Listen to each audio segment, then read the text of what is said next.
ওং অজ্ঞানতিমিরন্ধস্য জ্ঞানাঞ্জনশলাকয়া চক্ষুর্মিলিतं येन তস্मै শ্রীগুরবে নমঃ।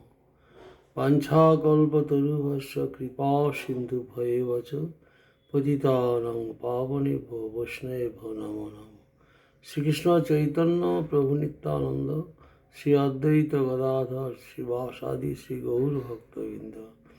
হরে কৃষ্ণ কৃষ্ণ কৃষ্ণ হরে হরে, হরে রাম রাম রাম হরে হরে। মায়াধীশ মায়াবশ, ঈশ্বরের জীবে ভেদ। হেন জীবে ঈশ্বর সহ কহত অভেদ। গীতাশাস্ত্রে জীবরূপ শক্তি করি মানে, হেন জীবে ভেদ করো ঈশ্বরের সনে।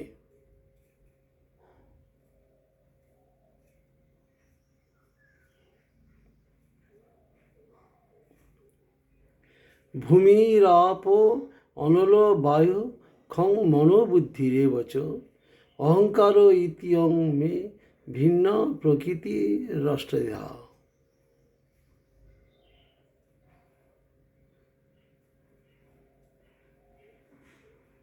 অর্জুনের প্রতি ভগবান শ্রীকৃষ্ণের উক্তি, ভূমি আপ অনল বায়ু খং মন বুদ্ধি অহংকার, এটা অষ্টধা প্রকৃতির আবরণ।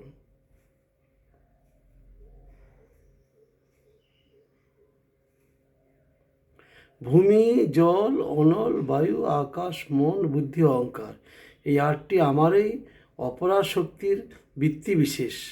জীবতত্ত্ব ইহা হইতে পৃথক।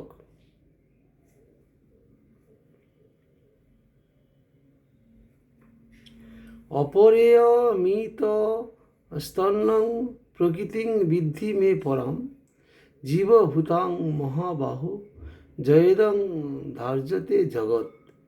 তাহলে এই যে আটটি আমারই অপরাশক্তির বৃত্তি বিশেষ। জীবতত্ত্ব ইহা হইতে পৃথক। পরাশক্তি হচ্ছে চিৎ, অপরাশক্তি অচিত। জীব ভগবানের ক্ষুদ্র অংশ, এই জন্য পরাশক্তি। আর অপরাশক্তি মায়াশক্তি, সেটা হচ্ছে যা এই জড়জগতে, যার জন্য জীবের সঙ্গে জীব ভগবানের অংশ। এই জন্য জীবতত্ত্ব এই অপরাশক্তি হতে পৃথক।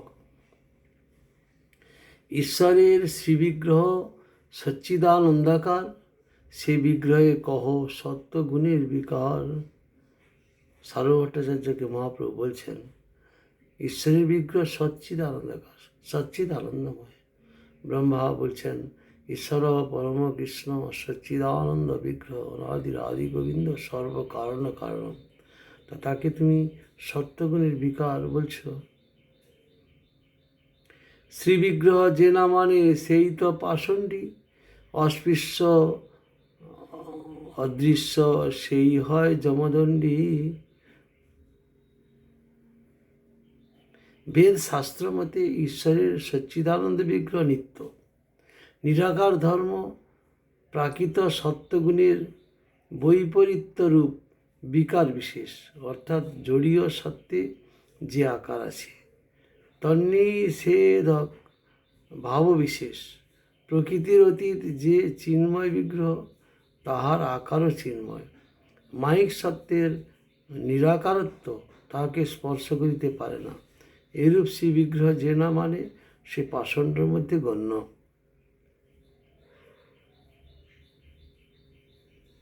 বেদ না মানিয়া বুদ্ধ হয়তো নাস্তিক, বেদাশ্রয় নাস্তিক্যবাদ বুদ্ধকে অধিক। বুদ্ধ সাক্ষ্য সিংহ বেদবিধি না মানায়,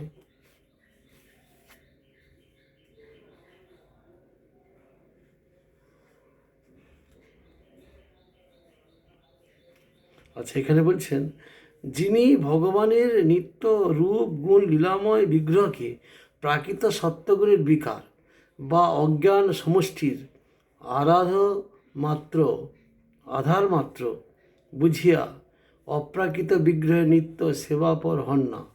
তিনি পাষণ্ডী অর্থাৎ অনিত্য কাল্পনিক পঞ্চদেবতার মিথ্যা উপাসনার সহিত ভক্তির সাম্য জ্ঞান হেতু কৃষ্ণের নিত্য কৈঙ্কর্য হইতে চ্যুত হন। নিত্য কৈঙ্কর্য হইতে, নিত্য কৃষ্ণের দাস হইতে চ্যুত হন। ভক্তগণ তাহাকে স্পর্শ করেন না বা দর্শন করেন না, যেহেতু তিনি ন্যায় ও অন্যায়ময় কর্মরাজ্যে ভ্রমণ করিয়া জড়ভোগের জন্য বা ভোগ ত্যাগের জন্য অনাত্মকে আত্মজ্ঞানে বরণ করা শ্রী ভগবানের নিত্য বিগ্রহ ও লীলাকে নিজ ভোগ তাৎপর্যময় বিষয়ের অন্যতম বলিয়া জ্ঞান করেন। ভক্তি বিরোধী জড় ভোগ ত্যাগের ফল যমদণ্ড তাহার ভাগ্যে অব্যর্থ। কেবলমাত্র ভক্তগণই পাষণ্ড বা যমদণ্ড নহেন।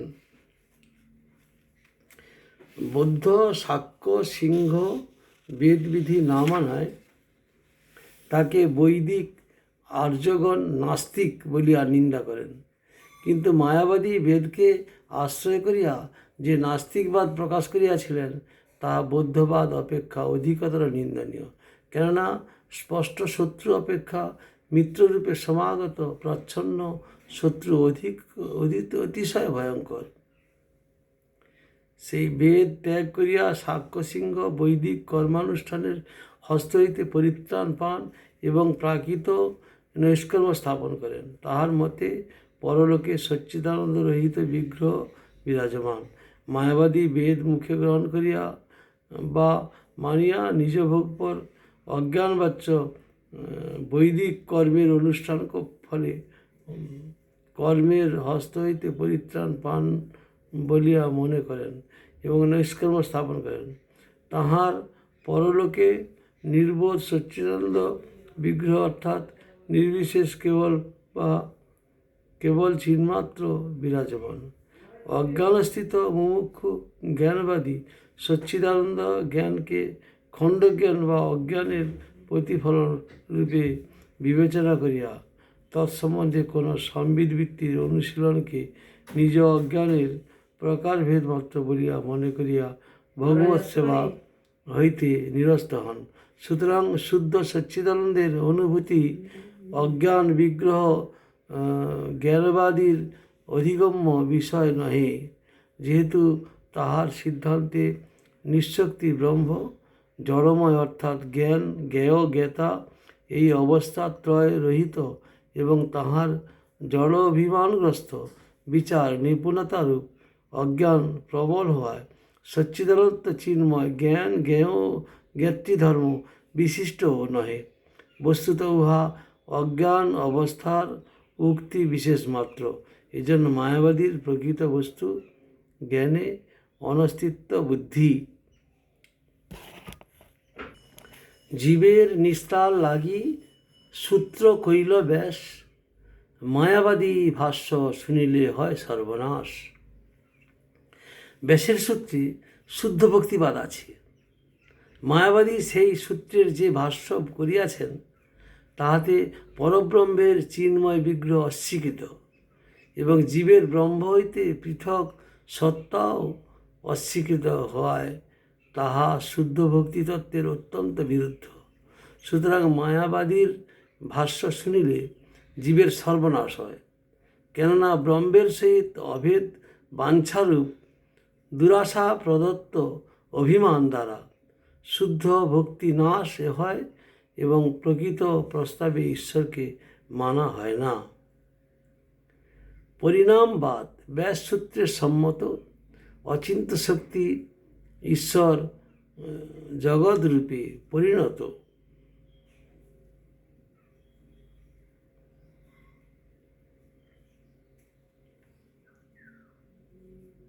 মুনি জৈছে অবিকৃতে প্রসবে হেমভার, জগৎরূপ ভয় ঈশ্বর তবু অবিকার। শক্তি পরিণামবাদী জন্মাদস্য সূত্রের সম্মত। অসংখ্য অনন্ত নিত্যশক্তি যাহাতে জাত, স্থিত ও অব্যক্ত শক্তিসমূহ যাহার অধীন, এতাদৃশী শক্তিসমূহের প্রভু ঈশ্বর অনন্তরূপে বিরাজমান, নিত্যানিত্য শক্তি, আত্মাত্ম শক্তি প্রভৃতির যুগবৎ ঈশ্বরে অবস্থিতি কিরূপভাবে সম্ভব, তাহা জীব বর্তমান জড় বদ্ধাবস্থার মায়াশক্তির অধীনে থাকাকালে বুঝিতে পারে না। তজ্জন্য মানব জ্ঞানে ঐরূপ পরস্পর বিরুদ্ধ গুণ সমাশ্রয় অচিন্ত অথচ ঈশ্বরের নিত্য অবস্থিতি। মানব জড় জ্ঞান অহংকারে নিজের ক্ষুদ্র অজ্ঞান রূপ সামর্থ্যকে মিথ্যা কল্পনা দ্বারা বিপুল বলিয়া জ্ঞান করিয়া যে শক্তির আহিত্য রূপ একটি অবস্থাকে ব্রহ্মরূপে কল্পনা করে, তাহা চিন্ত শক্তির প্রকারভেদ মাত্র। তদ্বারা জগৎকে ঈশ্বরের পরিণাম বলিয়া বুঝিতে গেলে বিবর্তবাদ অবশ্য গ্রহণীয় হয়, কিন্তু ঈশ্বরত্বে যে অচিন্ত নিত্য শক্তিমত্তা নিহিত, ইহা বুঝিলে ঈশ্বরের বহিরঙ্গা মায়াশক্তি পরিণত খণ্ডজ্ঞান গম্য। রাজ্যের যে তিনি একা প্রকাশিত বা অবতীর্ণ হইতে পারেন, তাহা বোঝা যায়। কোনো মণিতে এরূপ শক্তি নিহিত আছে যে মণি স্বর্ণ সৃষ্টি করিয়াও নিজ মণিত্বকে অন্য প্রকারে পরিণত বা পরিবর্তিত করে না। স্বর্ণ সৃষ্টির পূর্বে মণি যেরূপ ছিল, স্বর্ণ প্রসবের পরেও তদ্রূপই থাকে। যে প্রকার প্রকৃত অন্তর্নিহিত শক্তি প্রভাবে মণি নিজে বিকাশ লাভ করিয়া এবং মণি ভিন্ন অপর বস্তু প্রসব করিয়াও নিজ মণিত্বেই অবস্থিত হইতে পারে, তদ্রূপ সচ্চিদানন্দ ঈশ্বর স্বীয় মায়াশক্তি পরিচালন করিয়া তাদৃশ শক্তিকে বিকারযোগ্য গুণময় জগৎ রূপে পরিণত করিতে পারেন। ঈশ্বর নিজের অন্যতম শক্তিকে বিকারময় জগৎরূপে পরিণত করিয়াও নিজ স্বরূপকে বিকাররহিত রাখিতে পারেন। এই নিত্য শক্তি তাহাতে বর্তমান আছে।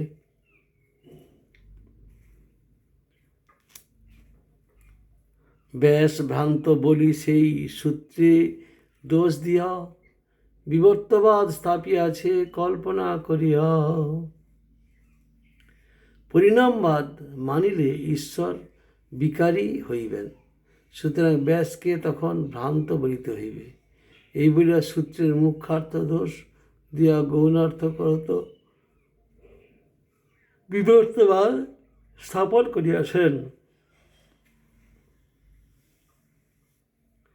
জীবের দেহে আত্মবুদ্ধি সেই মিথ্যা হয়, জগৎ যে মিথ্যা নহে নশ্বর মাত্র হয়। প্রণব যে মহাবাক্য ঈশ্বরের মূর্তি, প্রণব হইতে সর্ববেদ জগৎ উৎপত্তি। তত্ত্বমসি জীব হেতু প্রাদেশিক বাক্য, প্রণব না মানি তারে কহে বাক্য।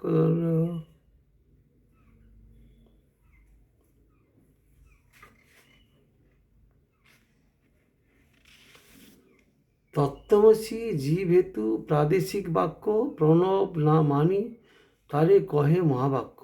জীবের চিন্ময় সত্তা বুঝাইবার জন্য তত্ত্বমসি বাক্যটি বেদের এক প্রদেশে পাওয়া যায়, তাহা মহাবাক্য নয়।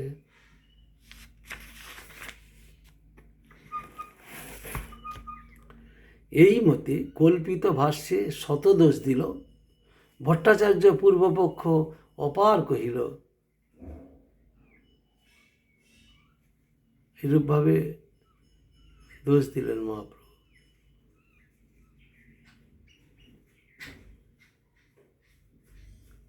বিতণ্ডা নিজপদ স্থাপন না করিয়া কেবল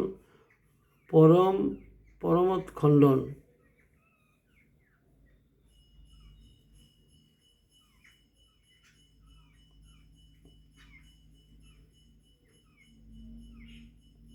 ভগবান সম্বন্ধ ভক্তি অভিধেয় হয়। প্রেমা প্রয়োজন বেদে 3 বস্তু কয়।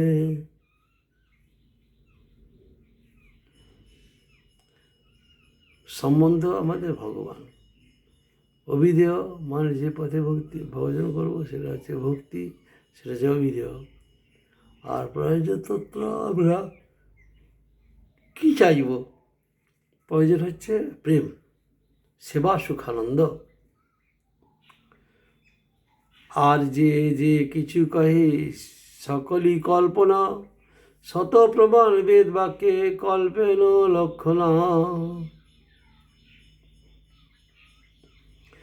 মায়াবদ্ধ ভাবাতীত নির্মল জীবী ভগবত ভক্ত, তাহার সম্বন্ধ ভগবান, অভিধেয় ভক্তি এবং প্রয়োজন প্রেম, ইহাই বেদশাস্ত্রে কথিত। কিন্তু কোনো কোনো অতবারে দেখা যায় জীবের সম্বন্ধ নিঃশক্তিক ব্রহ্ম, অভিধেয় জ্ঞান বৈরাগ্য, প্রয়োজন মুক্তি, ইহা বদ্ধজীবের কল্পনা মাত্র। বেদ স্বয়ংই প্রমাণ, উহাতে লক্ষণা করিতে গেলে কল্পনা করা হয়। বেদ স্বয়ংই প্রমাণ, উহাতে লক্ষণা করিতে গেলে কল্পনা করা হয়।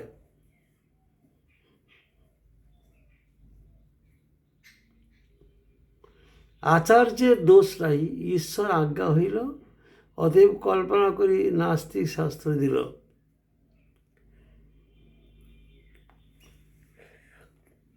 ঈশ্বর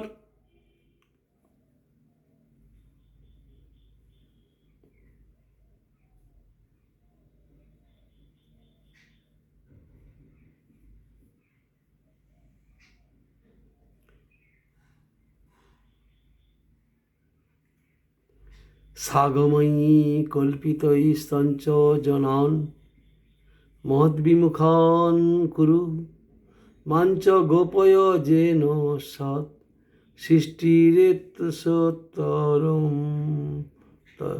সৃষ্টিরেশোত্তরোত্তম না সৃষ্টিরেশোত্তরোত্তরা। ভগবান শ্রী মহাদেবকে কহিলেন, কল্পিত সাগম দ্বারা মনুষ্যগণকে আমা হইতে বিমুখ করো, আমাকে এরূপ গোপন করো, যার দ্বারা বহির্মুখ জীবের জীববৃদ্ধি কার্যে বিরক্তি না জন্মে।